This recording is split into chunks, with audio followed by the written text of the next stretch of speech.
Hello, I'm James Henry, and it's Tuesday, so I'm sharing a thought with you.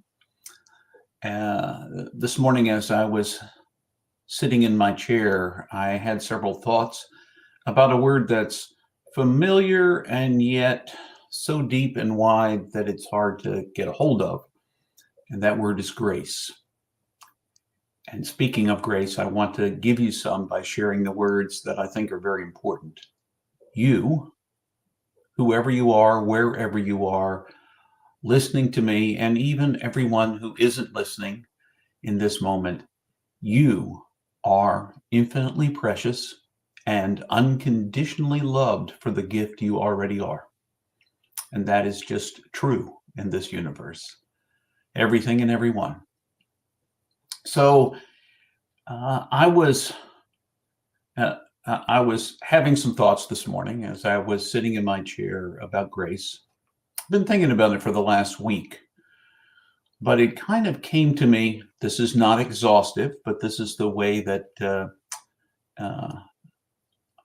I thought of it this morning. Is grace is space enough to be yourself, mistakes, failures, and all.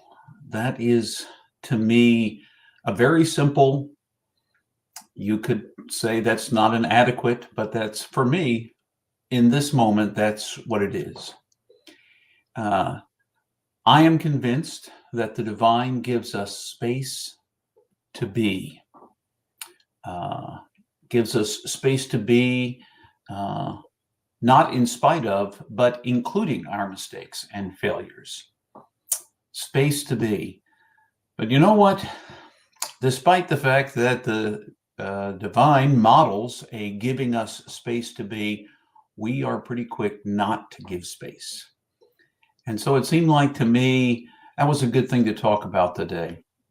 I'm convinced that the primary person we are least able to give space to is ourselves.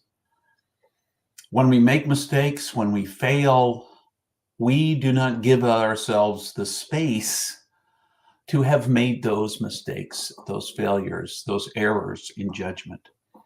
And rather, we beat ourselves up. And you know what happens when we don't give ourselves space? We are very resistant to giving anybody else space either.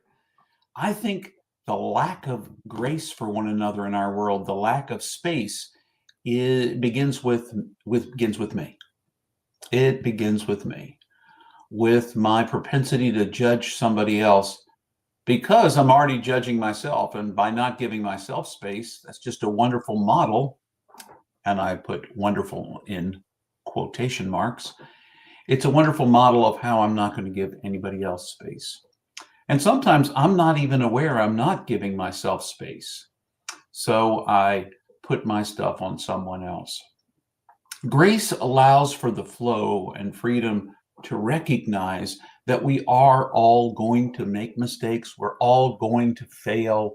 We're all going to have errors in judgment, or sometimes even intentional plans in judgment that turned out to be not good. Now, I'm not suggesting to you that you ought to just give yourself space to continue to make the same mistake over and over and over again and just say, oh, that's okay, I'm going to keep making it, particularly if it's harmful to other people. I'm not suggesting that at all. Paul has something to say about that in his letter to the Romans. Should I sin so that grace could abound? No way. Paraphrasing Paul.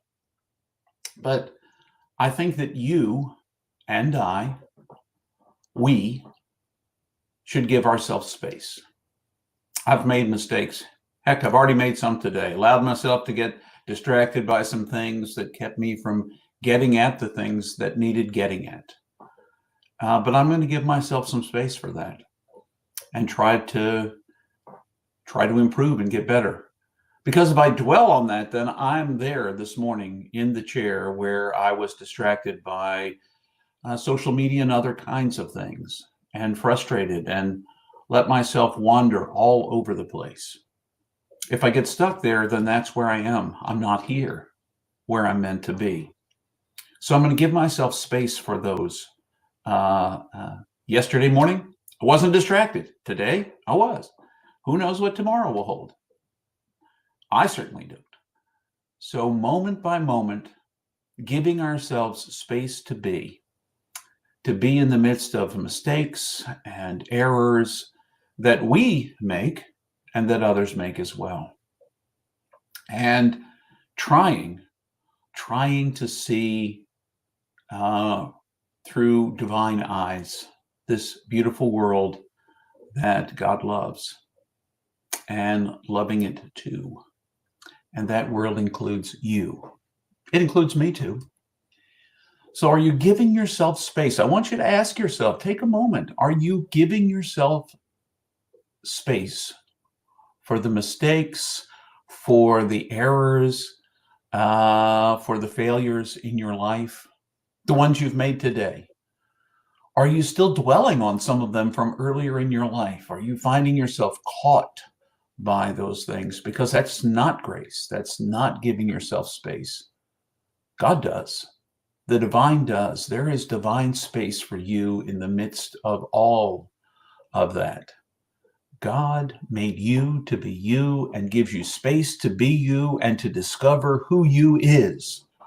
And some of that discovery is making mistakes, failing, errors in judgment, doing mean things. Hopefully you discover that's not who you are, but you did them.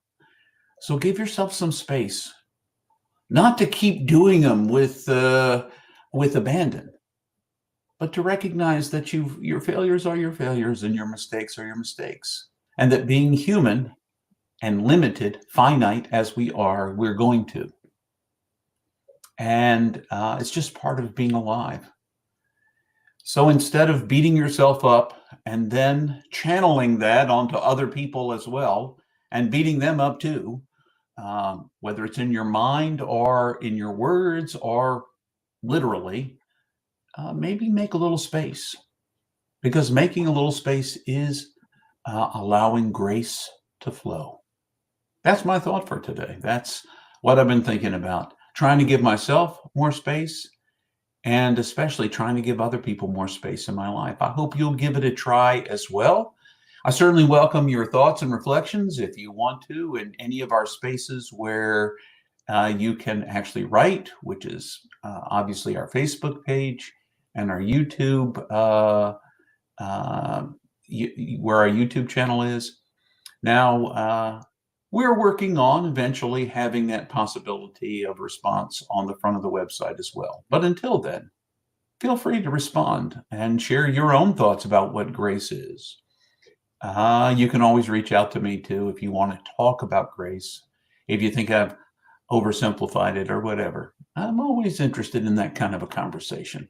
But try this one on for size, giving yourself space and everyone else too to be just who they are.